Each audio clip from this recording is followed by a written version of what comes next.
Matapos makarecover sa jet lag, tila sinagot na ni Billy Crawford ang viral video na kapansin-pansin ng kanyang kapayatan. Maraming netizen kasi ang nag-alala at nangamba sa kanyang kalusugan kamakailan lang. Me after getting over jet lag, say ni Billy sa post. Wika pa niya, kalma lang guys, kalma lang madlang people. Magugunitang ilang linggo ring naging malayo sa pamilya si Billy dahil sa pinagkakaabala niya ang mga proyekto sa France. Kakauwi lang niya dito sa Pilipinas noong nakaraang linggo. Sa hiwalay na IG story, ibinandera naman ng singer ang kanyang appreciation para sa Mrs. Nicolene Garcia na dinipensan siya mula sa bashers. Thank you for always standing by my side, supporting me through every challenge, and filling our home with love and warmth. Saad sa shinare niyang post.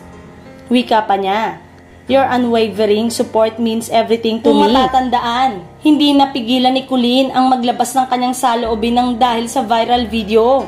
Iginiit rin niya na hindi lang mapapansin ng netizen ang totoong itsura ni Billy dahil sa hair and makeup sa tuwing nakikita ito ng madla.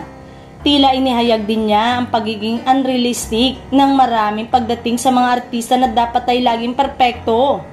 Siyempre, people just see the glam up version of us lang, which isn't really how we look on a daily basis, say ng aktres.